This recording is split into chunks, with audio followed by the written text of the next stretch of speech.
Chegaram aqui a Nayara, a Beatriz, a Giovana, a Ellen, a Elvira. Boa noite para vocês. Lucas, bem-vindos. Boa noite, professora. Tudo certo?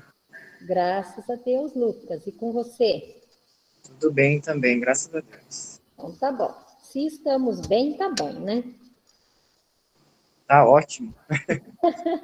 Não temos nem o que reclamar, né? Nem um pouquinho. Ai.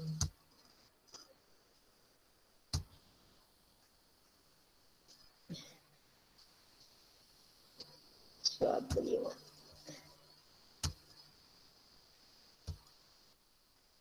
Chegou o material da aula de hoje para vocês aí, no Class. Evolução da gestão de pessoas.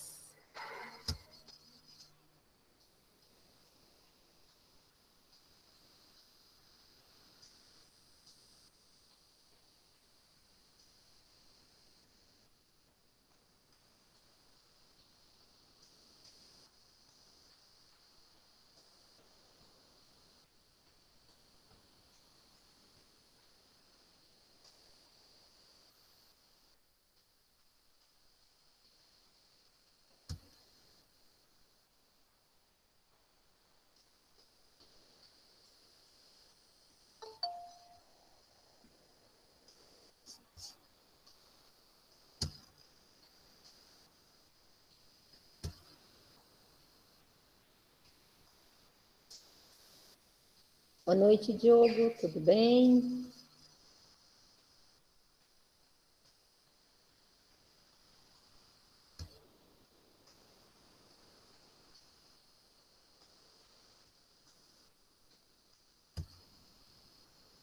Só abrir o arquivo aqui para compartilhar com vocês.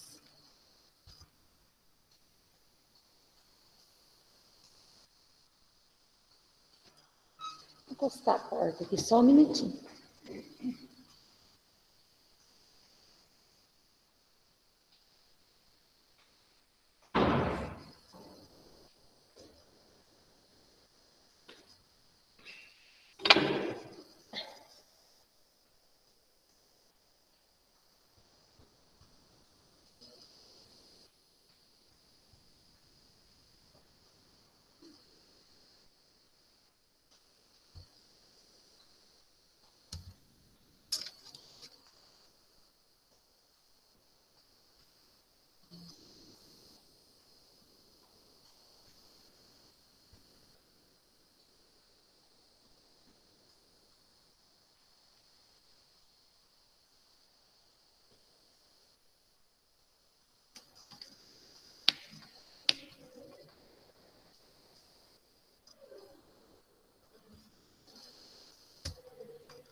Abriu a telinha aí para os slides.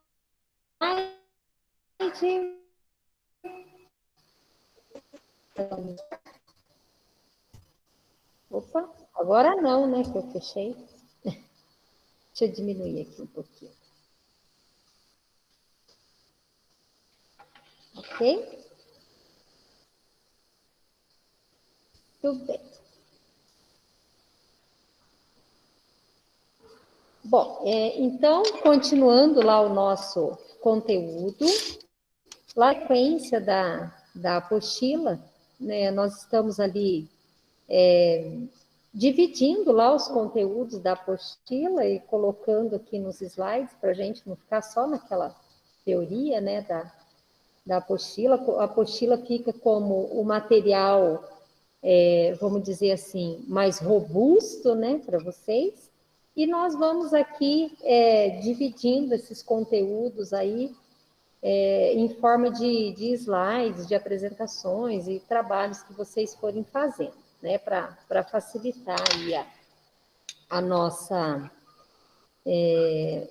esse nosso conteúdo teórico aí que a gente tem que trabalhar, né? Bom, hoje nós vamos falar um pouquinho sobre a gestão, a evolução, né, da gestão de pessoas. Então, tratar sobre o ambiente dinâmico que nós vivenciamos, mostrando aí uma evolução que nós vamos perceber pela apresentação. Na verdade, assim como as teorias, né, de administração e todas as demais teorias de evolução de conhecimento, elas vão se desenvolvendo conforme vão surgindo as necessidades no mercado, né? Então, conforme o mercado vai evoluindo, as teorias também vão. Assim acontece também com a gestão de pessoas, que ela está sempre em processo de mudança, né? Em processo de evolução. Então, a gente vai falar um pouquinho sobre isso hoje. Bom, aqui nesse primeiro slide, ele, sim, o século XX trouxe grandes mudanças e transformações que influenciaram poderosamente as organizações, a sua administração e o seu comportamento. Então, assim,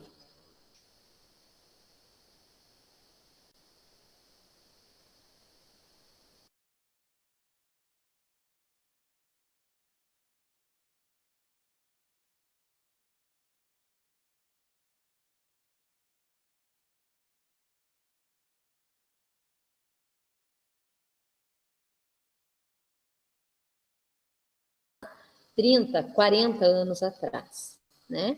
E esse processo de evolução aí, nesses 30, 40 anos, especialmente nos últimos 10 anos, ele aconteceu de forma muito mais rápida, né? Muito mais acelerada. E isso deve-se à questão da tecnologia, especialmente da internet, né? Que derrubou barreiras e hoje o mundo ele está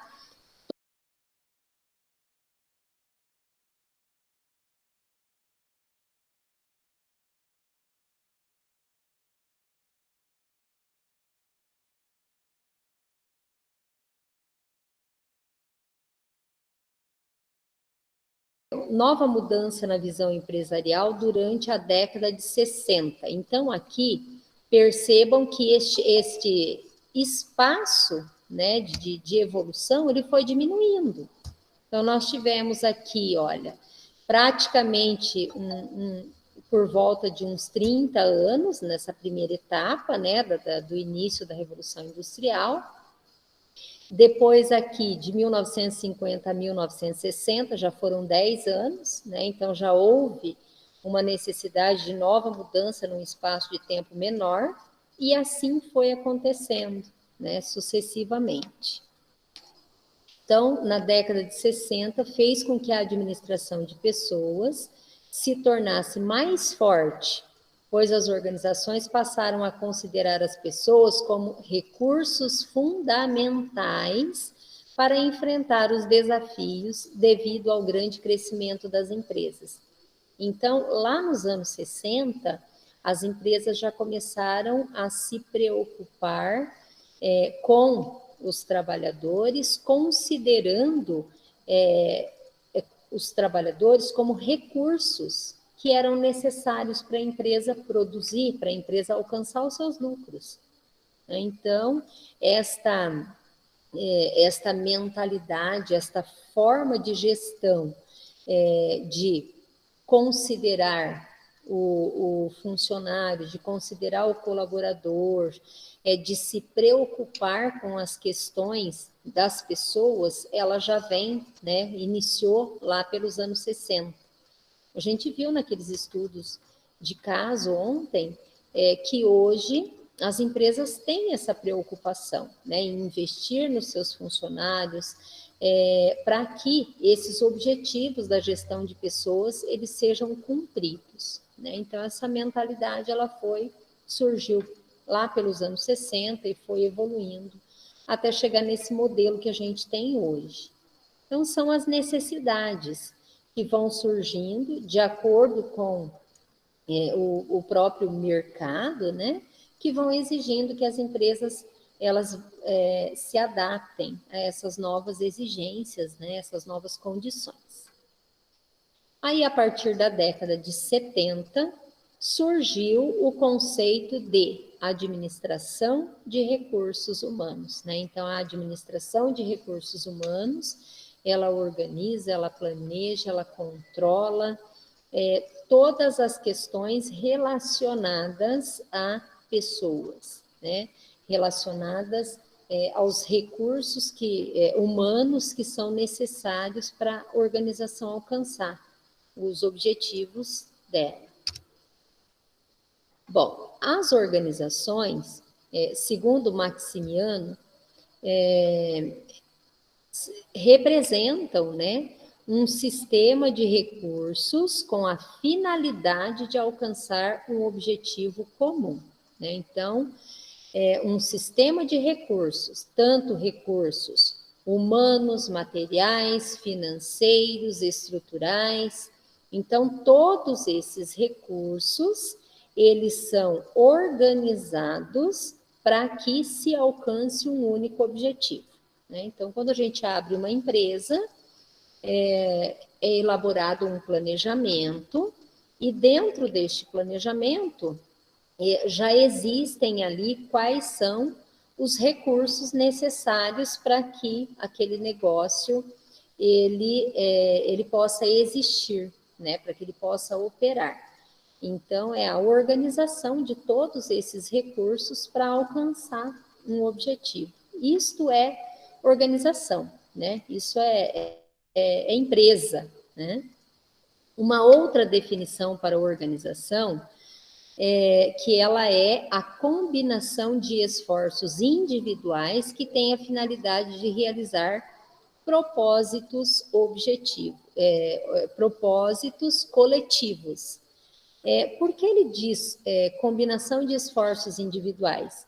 Porque todas as pessoas contribuem para que a organização alcance o seu objetivo, né? Então, são os esforços individuais que vão representar os resultados que a empresa vai alcançar, né? Daí a importância de se valorizar as pessoas, né? De demonstrar o quanto elas são importantes para a organização, né? Porque sem recursos humanos, a organização não consegue trabalhar, ela não consegue produzir, né?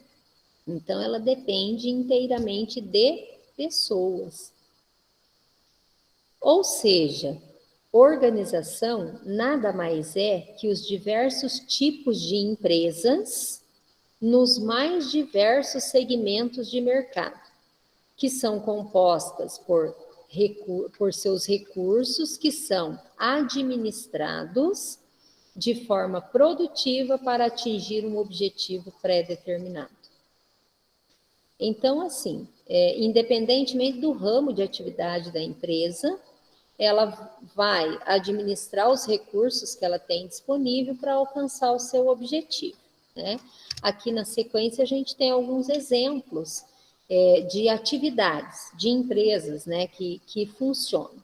Então, na sociedade moderna, nós temos alguns né, tipos de organizações, como temos bancos, supermercados, hospitais, o governo, que é uma instituição, as cooperativas, os agricultores, as escolas, os policiais, as empresas do ramo industrial, comercial, prestação de serviços, as ONGs, né, as organizações, as associações, enfim, né? Então, nós temos ali infinitas modalidades de negócios, né, tipos de negócios. E qualquer um desses tipos de negócios, eles dependem de administrar esses recursos para alcançar objetivos, né? Então, é fundamental, né, a presença de pessoas e a administração desses recursos para que a empresa ela funcione, né, para que a empresa ela cumpra a sua finalidade.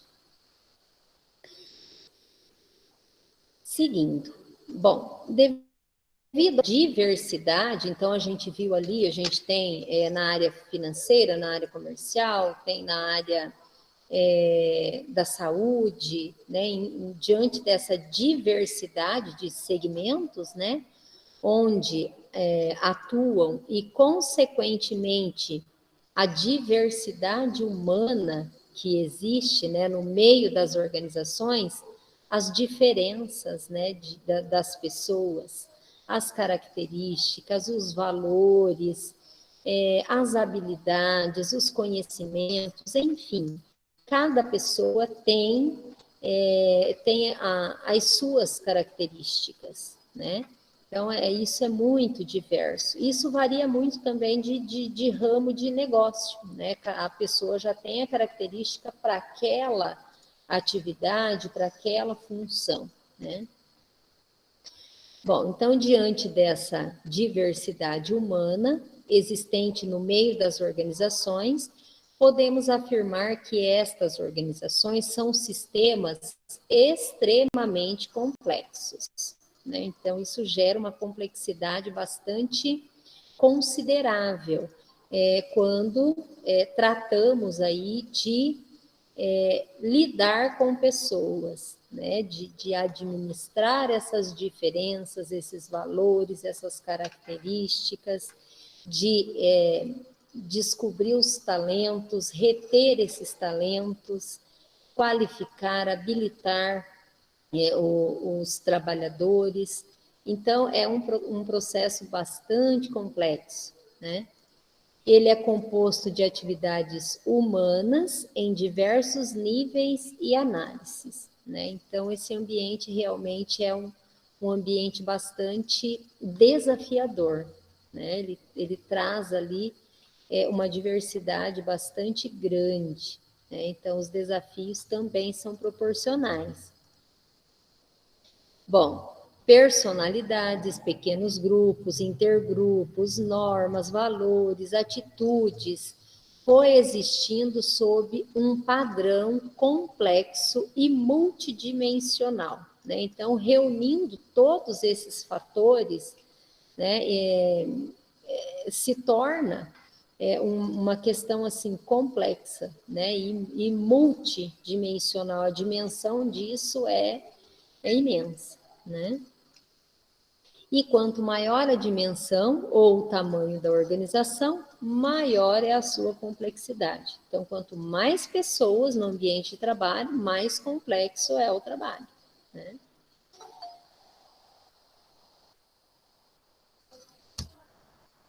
Subiu o Gabriel. Boa noite, Gabriel. Tudo bem?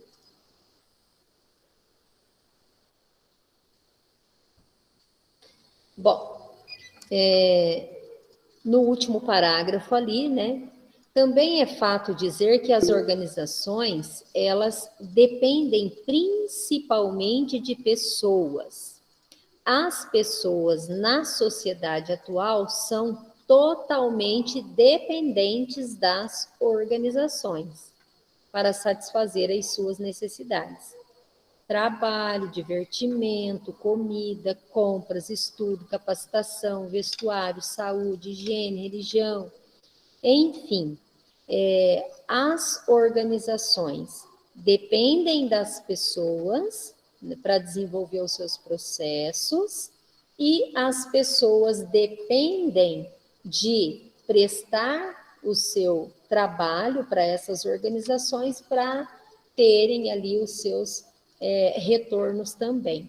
Então, uma depende da outra, né? A organização depende da pessoa e a pessoa depende da organização. E quando ambas estão bem, significa que o resultado ele está chegando para ambas também, né? Então, é uma engrenagem, né? Ali uma complementa a outra. Daí a lógica, né? Sai daqui a lógica de entendimento da gestão de pessoas, de ter essa preocupação com as pessoas, né? De zelar pelas pessoas, de desenvolver uma política de administração desses recursos dentro da organização. Porque quanto melhor estiverem os seus funcionários, os seus colaboradores, os resultados também serão mais satisfatórios, né? Então, é uma questão de lógica mesmo, né? Já que eu, empresário, dependo do meu colaborador, do meu funcionário, então eu vou fazer de tudo para que esse funcionário ele se desenvolva, que ele cresça, que ele consiga desempenhar cada vez melhor o seu papel ali dentro da minha empresa, para que eu tenha melhores resultados. Então, é uma questão lógica, né? Diferentes eras das organizações. Bom, como nas nossas vidas e no mundo, sofremos mudanças em nosso modo de viver, de pensar. Nas organizações, isso também não é diferente, né? Nós evoluímos ao longo da nossa vivência. E assim também acontece com as empresas, né? Elas também evoluem e também precisam se adaptar às novas condições aí que são impostas. Seja por motivo de questão tecnológica ou mudança no comportamento humano, que seria ali o comportamento do consumidor, do cliente, os seus anseios, os seus desejos, os desejos e os anseios, né, dos clientes, né, as organizações sofreram e ainda sofrerão muitas mudanças. Então, pressionada por essas questões, elas sofrem pressões e elas têm que se atualizar, né? Elas têm que se modernizar. Bom, desde a Revolução Industrial, as organizações passaram por 3 grandes fases distintas. A era da industrialização clássica, a da industrialização neoclássica e a da informação, né? Que é a era que nós estamos aqui vivenciando hoje, né? Com as suas características e com as suas evoluções que estão aí surgindo, né? Então, a gente já tem aqui, ele fala aqui de 3 grandes fases. Então, a gente já tem a indústria 4.0, que é a 4ª etapa nessa geração da evolução.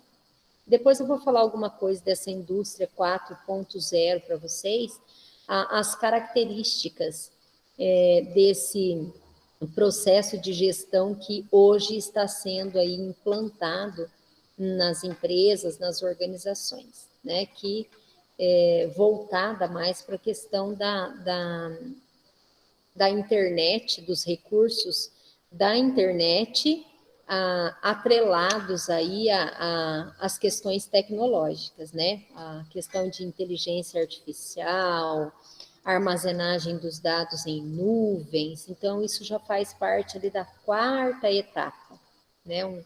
É uma sequência aqui dessa 3ª etapa da era da informação, né? Com um passo aí de evolução, né?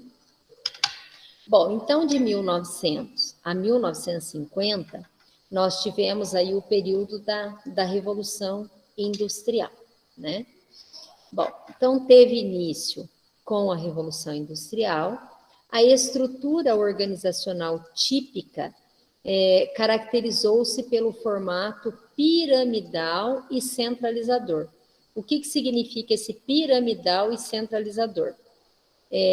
Imaginem a pirâmide mesmo, né? Então, a tomada de decisão e todos os comandos, eles partiam do topo da pirâmide, né? Então, tinha o o dono da empresa, o administrador da empresa, que centralizava todas as decisões e somente ele tomava essas decisões, né? Então, era um modelo de estrutura que funcionou para esta época, né? Porque não tinha a questão de considerar a necessidade do consumidor, satisfazer esse consumidor. O foco da empresa era voltado inteiramente para dentro da organização, né? Hoje não. Hoje o foco da empresa, ele é voltado para o cliente, né? Para o mercado. Então inverteu esta forma de estar tomando as decisões. Então, o que se analisa para tomar decisões?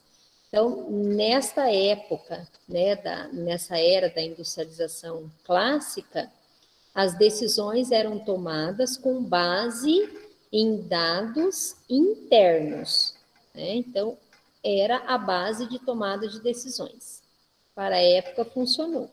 Hoje, né, pelo comportamento do mercado que nós temos, não funciona, né? Então, houve a necessidade aí de evoluir. Então, era esse formato piramidal e centralizador, né, onde somente uma pessoa tomava a decisão, era a divisão dos departamentos, né, eram por funções, né, dividia ali as funções, onde centralizava também ali nos gerentes as decisões.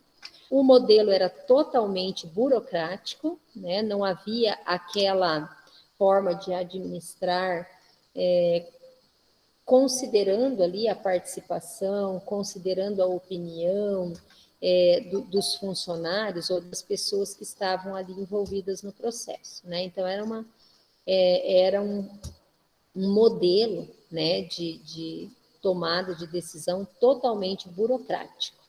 A pessoa só fazia aquela função, não questionava, não dava opinião, nada, né? Então, era engessado, né? A pessoa não podia fazer outra coisa.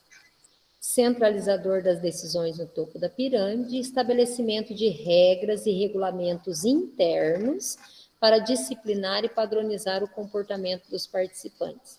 Então, tinham normas e regras rígidas que tinham que ser totalmente aceitas e cumpridas aí pelos trabalhadores. Então, esse era o modelo ali da forma de gestão que acontecia aí neste período aí da Revolução Industrial.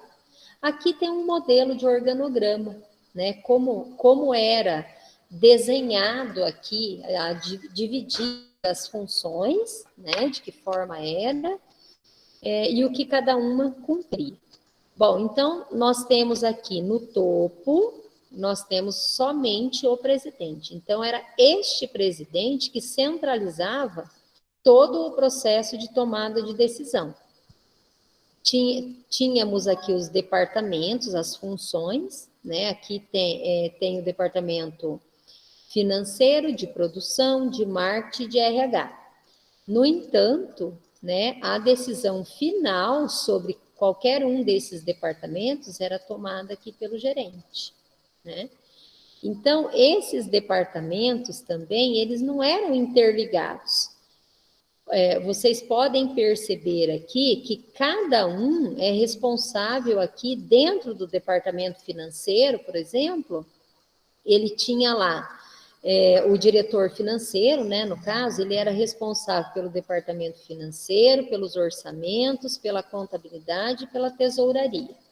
Então, não tinha uma comunicação, né, entre os departamentos aqui, olha, o departamento financeiro e o departamento de compras, né, eles não eram interligados, eles eram independentes. Hoje, nós temos um modelo de gestão diferenciado, onde todos os departamentos, eles conseguem resultados mais eficientes quando trabalham de forma conjunta, onde um se comunica com o outro, onde um fornece as informações para o outro, para que lá no final do processo a empresa alcance o melhor resultado. Aqui o modelo é diferente. Então, cada um fica responsável pelo seu departamento, né? Pelas funções aqui do seu departamento, e elas são repassadas aqui para o diretor-presidente, e ele é que vai tomar a decisão.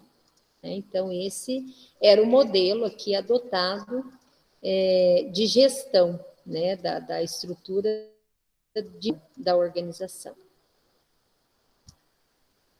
Bom, as vantagens desse modelo. Tem algumas vantagens, assim como tem desvantagens também. Vantagens: uso eficiente dos recursos e economia de escala, né? Então, assim, os recursos eles eram destinados especificamente para aquela função, para aquele departamento. Fonte de especialização de habilidades, então, as pessoas que trabalhavam naquela função faziam só aquilo, então elas eram altamente especializadas naquela área, né? Progresso no encarreiramento interno, né? Então, ali dentro do departamento, as pessoas, né, conseguiam progredir dentro ali do departamento, já que eram especializadas naquele departamento. Direção e controle pela cúpula, né? Então, tudo estava sob o controle de uma pessoa. Boa coordenação interdepartamental, então, cada departamento ficava responsável ali, então, era uma boa coordenação. Boa solução de problemas técnicos, devido a essa especialidade mesmo, né? As desvantagens: comunicação precária entre os departamentos e funções, né? Resposta lenta às mudanças externas, então não havia essa possibilidade de dar às pessoas, elas ficavam responsáveis só pelo seu departamento, então se acontecesse um outro problema aí na cadeia, né, produtiva, a responsabilidade era só parcial, só em parte, né? Péssima coordenação interdepartamental, né? Então não tinha esse processo, e visão limitada dos objetivos organizacionais. Então, essas são aí as vantagens e as desvantagens desse modelo de estrutura organizacional. As principais características: cultura organizacional voltada para o passado e para a conservação das tradições e valores a longo tempo, né? Então, aqui é um modelo arcaico, né? É um modelo que ele funcionou, sabe? As pessoas eram consideradas recursos de produção, né? Não eram pessoas como pessoas, eram vistas como ferramentas necessárias ali para executar aquela função. Não era uma pessoa, né? Não considerava ali seus valores, os seus conhecimentos, as suas habilidades, né? Ela era simplesmente uma máquina, um equipamento que era aplicado ali para que a empresa ela alcançasse os seus relações de pessoas, eram relações industriais, era ditar as normas, as regras e cuidar para que as pessoas cumprissem essas normas e essas regras, e para que a empresa conseguisse produzir cada vez mais, né? Então, ela tinha a concepção apenas de mediar os conflitos existentes entre os interesses industriais e os interesses individuais das pessoas. Quando, na verdade, nesta época, os interesses das pessoas não eram nem considerados, né? Tanto é que depois que surgiram lá aí esses direitos e esses interesses aí das pessoas. O homem era considerado apenas um apêndice da máquina, né? Ele era ali era algo que estava ali como um anexo ali da máquina, que permitia que a máquina funcionasse, né? Ele não raciocinava, era um ser, né, irracional. Trabalho ali braçal. Período onde as mudanças elas eram lentas, suaves, progressivas, paulatinas e até certo ponto previsíveis, né? Então vivia-se num tempo, numa época em que tudo acontecia de forma lenta, equilibrada. Hoje vivemos nesse caos, né? Nessa pressão, nessa competitividade, matando um leão por dia, né? Aqui nem leão existia nessa época, né? Se fôssemos comparar.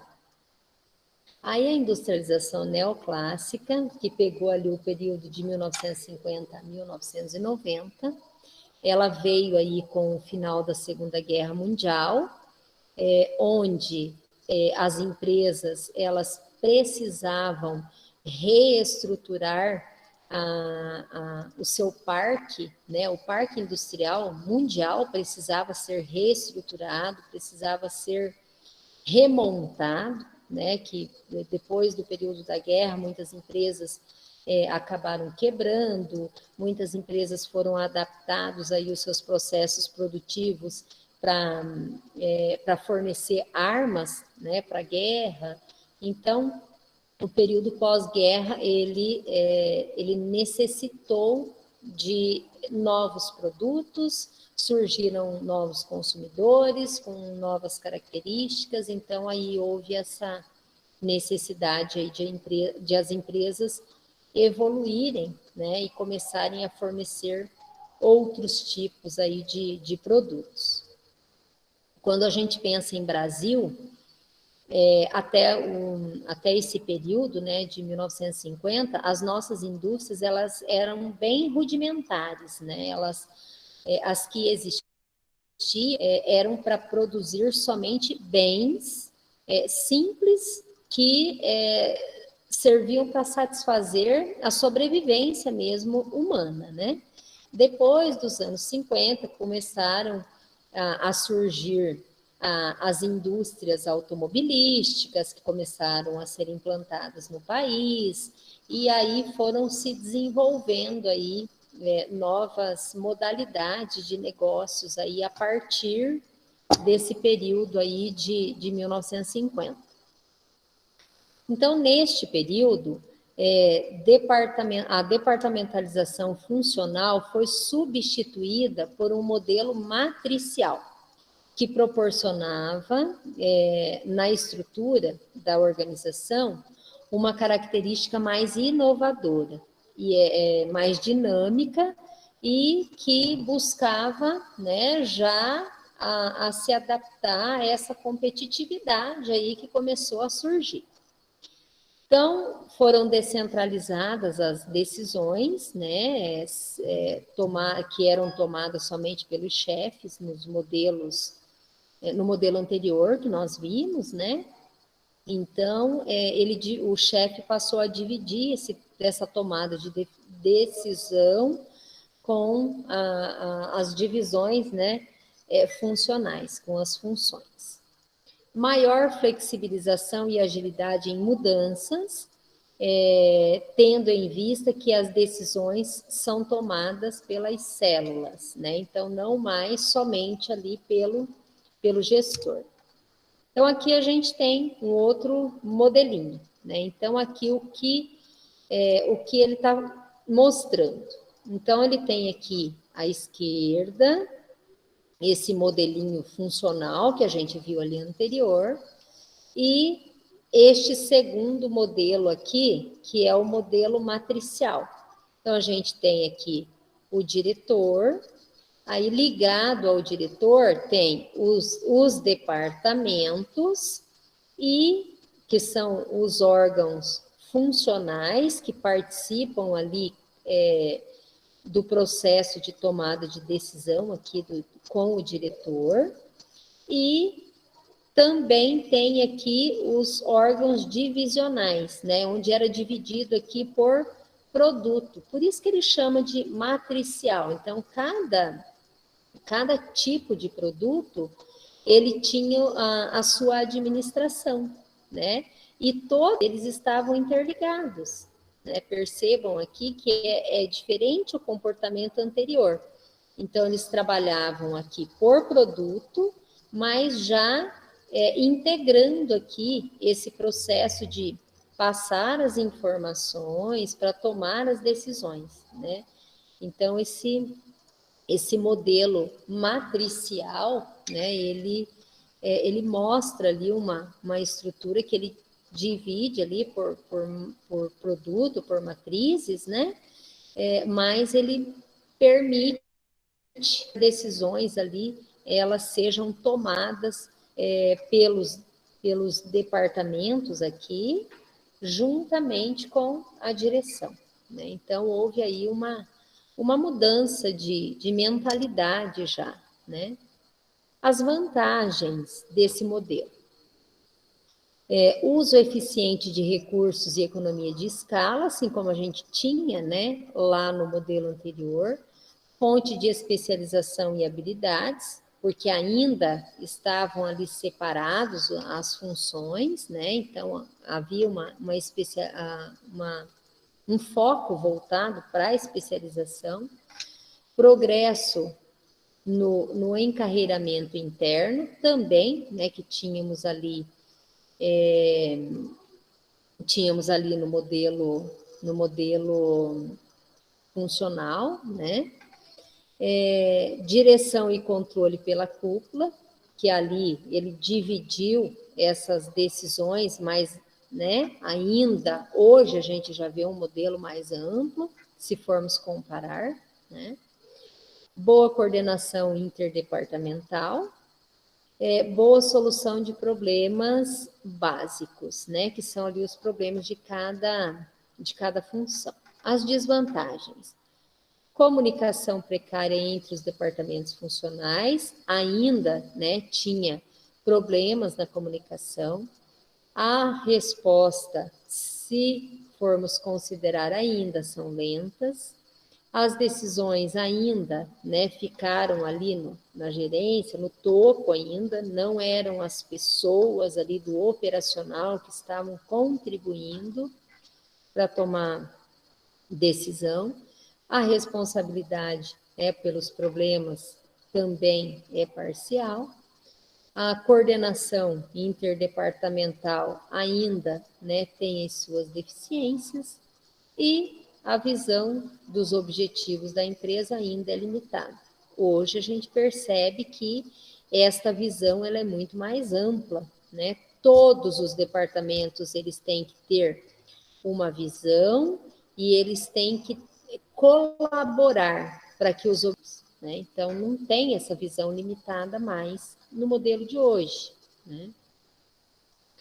Então as principais características: a cultura organizacional deixou de privilegiar as tradições passadas e passou a se concentrar no presente, enquanto o conservadorismo cedeu lugar à inovação, né? Então, aqui eles já estavam mais voltados para a questão da inovação, né? Então, o mercado já começou a pressionar, né, nessa segunda etapa da Revolução Industrial. As pessoas passaram a ser consideradas como recursos vivos e não como fatores de produção, como no modelo anterior. A tecnologia passou por um incrível e intenso desenvolvimento, começou a influenciar a vida dentro das organizações e as pessoas que participavam dela. Então, nesse período, é que se iniciou o processo de automatização, né? Então, a primeira etapa, né, do processo da substituição da mão de obra braçal pelas máquinas, né? Então, foi nesse período aqui. Por isso que ele diz aqui que a tecnologia passou por um incrível e intenso processo de desenvolvimento. Especialmente ali no final dos anos 80, anos 90, né, que houve aí uma intensificação aí desses processos. Período onde as mudanças se tornaram mais velozes e rápidas, né, muito menos previsíveis. Hoje são totalmente imprevisíveis, né, se a gente for comparar. Portanto, a velha concepção de relações industriais foi substituída por uma nova visão, a administração de recursos humanos. Então, aqui, realmente, as pessoas, elas começaram a ser consideradas aí como recursos, mais como recursos humanos, não como recurso de produção. Aí, a partir dos anos 90, nós iniciamos aí a era da informação. Então, ela teve início no final da década de 90, as mudanças, elas começaram a acontecer de uma forma muito mais rápida, imprevista, 1, 2, 3, nós já estamos na velocidade 5 dessas mudanças rápidas, imprevistas e inesperadas. A participação aqui da tecnologia da informação, os sistemas gerenciais, eles passaram a ser utilizados aí pelas empresas como ferramentas que auxiliam no processo de tomada de decisão, né, através da tecnologia. A globalização e internacionalização das organizações. Então, nesse período é que surgiu esse grande movimento chamado globalização, né, onde fez com que as fronteiras entre os países, elas não existam praticamente, né? Então, esse processo de globalização, ele permitiu que realmente houvesse aí uma unificação, né, das culturas, das empresas, dos produtos, dos mercados. Então, houve uma unificação, né? Esse processo de globalização, ele trouxe isso. Mercados de capitais extremamente voláteis, né? Então, nós temos aí o dólar como sendo o parâmetro da maioria das economias, né? Então, esses mercados de capitais, eles são bem voláteis. Se acontece lá um espirro na Bolsa de Valores do Japão, dos Estados Unidos, qualquer canto aí do mundo, né, que seja um mercado financeiro importante, já reflete na economia do país lá do outro lado do mundo, né? Então, os mercados hoje, eles são de capitais, especialmente, eles estão extremamente voláteis, né? Não são seguros, eles variam demais. Os processos organizacionais tornaram-se mais importantes do que os órgãos que constituem a organização, né? Então, os processos se tornaram mais importantes que os órgãos. Por quê? Porque é onde o processo está sendo realizado é que está acontecendo realmente a realização do objetivo da empresa, né? Não é na função, no departamento, é na realização da atividade, né? É onde está sendo colocada a mão na massa. Então, é ali que se tem que agir. É onde as pessoas estão trabalhando, onde estão elaborando o produto, onde estão prestando o serviço. É ali o foco, né? Não nas gerências, né? O foco é ali. A gerência é que tem que administrar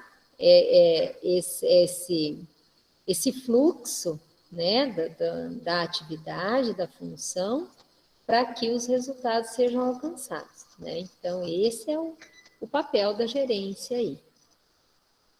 Clientes com hábitos mutáveis e exigentes, surgimento das equipes multifuncionais, né, onde se trabalha de forma integrada, onde muitas empresas adotam o sistema de rodízio, nas funções e departamentos, para que todos tenham um conhecimento como um todo, né, da empresa, do funcionamento da empresa. Os recursos mais importantes deixaram de ser o capital financeiro e passaram a ser o conhecimento, né, que é aquilo que está sendo aplicado ali quando a mão está na massa. Esse é o principal capital da empresa. Quanto maior for o nível de conhecimento dos colaboradores, dos funcionários, daqueles que realmente estão desempenhando a função, melhores vão ser os resultados da empresa, né? Vai aumentar aqui esse retorno financeiro, né? Então, esse capital financeiro, ele é reflexo, né, desse conhecimento que as pessoas têm, né? Quanto maior o conhecimento, maior é o capital financeiro, porque aumenta ali os recursos da empresa, da organização.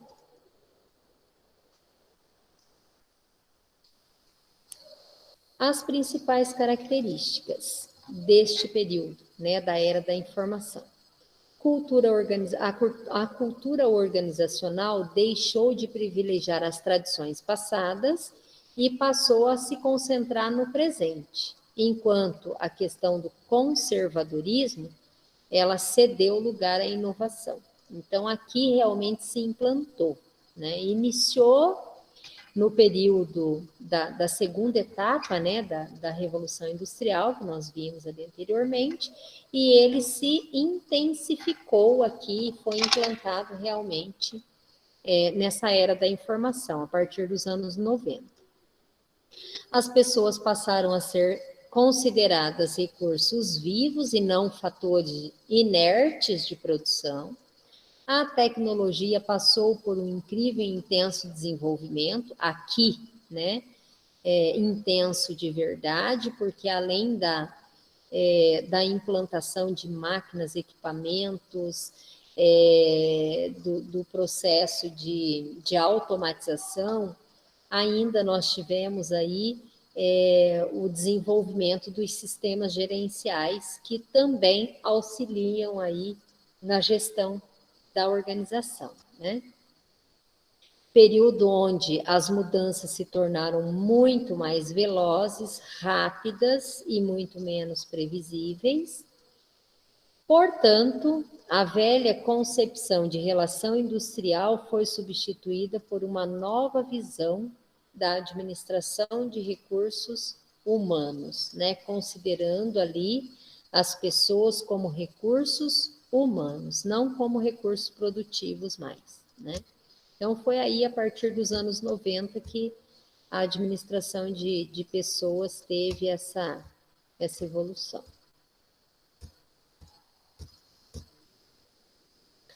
Agora, nós temos aqui um quadro, ele mostra um resumo, né, das características dessas 3 etapas que nós falamos aqui, né, que nós apresentamos aqui. Deixa eu só deixar maior aqui.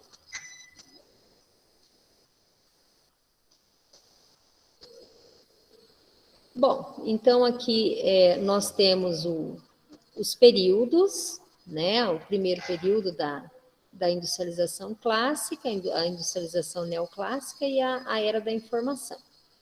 E nós temos aqui como era a estrutura organizacional nessas 3 etapas, né? Nessas 3 eras, como era a cultura organizacional, o ambiente, o modo de lidar com as pessoas e a denominação.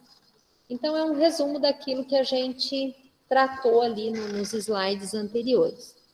Então, nós vimos que com relação ao organograma, estrutura organizacional, lá no primeiro período da industrialização clássica, o modelo era funcional, burocrático, piramidal, centralizadora, era rígida, tinha lá as suas normas, os seus regulamentos que tinham que ser cumpridos, inflexível, e a ênfase era nos órgãos, né, na realização ali da função.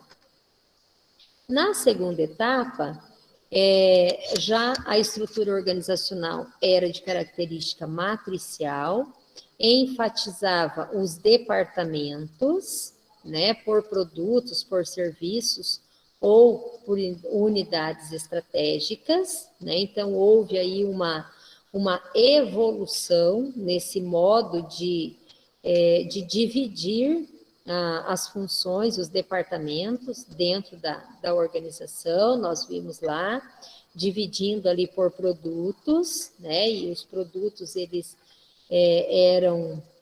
era possível, né, que as informações elas fossem passadas, né, de um produto para o outro. Então houve aí essa evolução. E após, né, os anos 90, a estrutura ela se tornou muito mais flexível, muito mais fluida, descentralizou ali a tomada de decisões e surgiram as redes de equipes multifuncionais, né? Também em ambientes de trabalho aí, marcados por células de trabalho. Então, várias características que foram sendo adotadas ali conforme a necessidade. A questão da cultura, como era a cultura da organização lá nos anos de 1900 a 1950. Então, utilizava-se, né, o princípio da teoria X, onde o foco era no passado, nas tradições e nos valores. A ênfase era na manutenção do status quo, que é o modo de ser sem evoluir, né? Acomodado ali no seu espaço, né? Valor à experiência anterior, né? Então ele se baseava só no que ele já tinha realizado, nem mesmo num concorrente, porque era uma época que não havia muita concorrência, né? Então era um ambiente voltado totalmente com o foco interno, né? Era voltado para dentro da organização. Já na era, né, neoclássica, a cultura era focada na transição, né, no modelo de mudança ali, né? Começou a surgir as concorrências, então as empresas sentiram uma necessidade de inovar, né, de mudar. O foco ele passou a ser mais no presente do que no passado, como anteriormente, e começaram a se importar com a adaptação ao ambiente. Então, começaram a surgir ali as primeiras solicitações aí dos clientes, do mercado, e as empresas começaram a se adaptar. A cultura organizacional a partir da era da informação. A teoria Y, né? Então, passou a adotar aqui a teoria Y, onde a preocupação é voltada para sempre estar predisposto a realizar mais do que aquilo que foi solicitado, né? Diferentemente ali da teoria X, que era só cumprir o que estava no regulamento, né? Hoje, a partir dos anos 90, essa característica ela mudou, né? Então essa teoria Y, ela requer pessoas que estejam abertas, né, a mudanças, estejam aptas a se colocar à disposição, pessoas proativas, né? A característica que começou a ser exigida ali a partir dos anos 90. O foco é no futuro, né, lá para frente. A ênfase é na mudança, na inovação, né, e começou-se a valorizar o conhecimento e a criatividade. Então, mudou o foco da forma, né, de as organizações serem administradas. O ambiente organizacional. Então, lá nos anos até os anos 50, era um ambiente estático, previsível, com poucas mudanças e poucos desafios. Na segunda etapa, já houve uma intensificação nas mudanças e a velocidade também começou a aumentar. Já na terceira etapa, após os anos 90, o ambiente ele muda, é imprevisível, turbulento e tem grandes e intensas mudanças. E isso está aumentando cada vez mais, né? Como eu disse, a gente já está na velocidade 5 desse processo agora. O modo de lidar com as pessoas. Então, ali, até 1950, as pessoas eram fatores de produção, né? Serviam somente ali para cumprir as regras e produzir. Nos anos 50, a partir, né, dos anos 50, as pessoas já começaram a ser reconhecidas como recursos organizacionais que precisavam ser administrados, né? Eram ali os apps das máquinas, né, eram vistas ainda como ferramentas ali necessárias. Já na terceira etapa, as pessoas começaram a ser reconhecidas como seres humanos, proativos, inteligentes, dotados de habilidades, de conhecimentos, e essas habilidades e esses conhecimentos sendo aplicados aí dentro da própria organização. E a denominação, né? Então, lá na primeira etapa, recursos humanos, né, era tratado, voltado o seu foco para as relações industriais, né? Já na segunda etapa, essa gestão, né, de recursos humanos, ela somou mais uma função, né, de recursos humanos, mas ainda assim vendo as pessoas como máquina, como um recurso mesmo ali, um equipamento, um adendo da máquina ali, né? E a partir dos anos 90, a administração ela tem foco nas pessoas, né? Então, nesses slides, nesse quadro, aqui no final, resumindo as características aqui dessas 3 eras, dá para a gente perceber que realmente a gestão de pessoas, ela foi evoluindo conforme foram surgindo as necessidades, né? Conforme o mercado foi evoluindo também. Então, o mundo foi passando por transformações, e essas transformações foram exigindo que as empresas fossem acompanhando esse processo, né? E foi isso que aconteceu. As organizações foram evoluindo e a gestão de pessoas foi acompanhando esse processo de evolução, né? Hoje nós temos aí uma forma de gestão de pessoas bem mais aberta, bem mais diversificada, com o objetivo claro e definido de que deve administrar pessoas para que tanto essas pessoas quanto a organização alcancem os seus objetivos, né? Então, se as pessoas e a organização conseguem alcançar os seus objetivos, os resultados serão melhores, né? Então, hoje, essa é a visão que se tem de gestão de pessoas.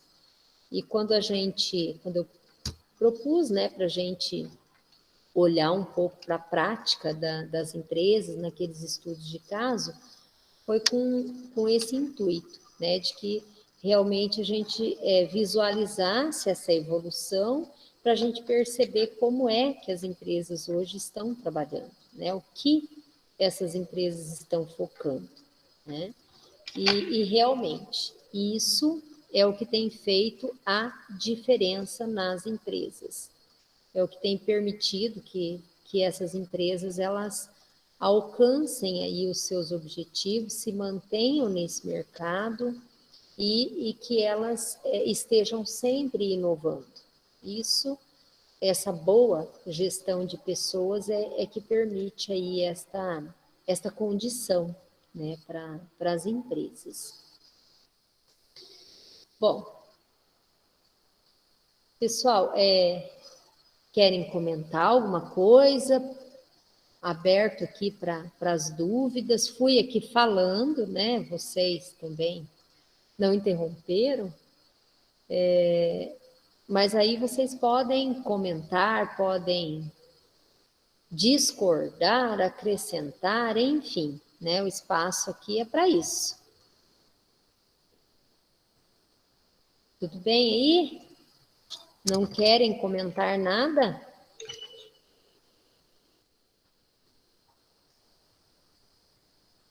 Tudo certo? Vamos fazer a chamada, então. Luiz, vou começar ali pelo cantinho. Luiz. Presente, professora. Luiz. Nayara. Presente. A Carla.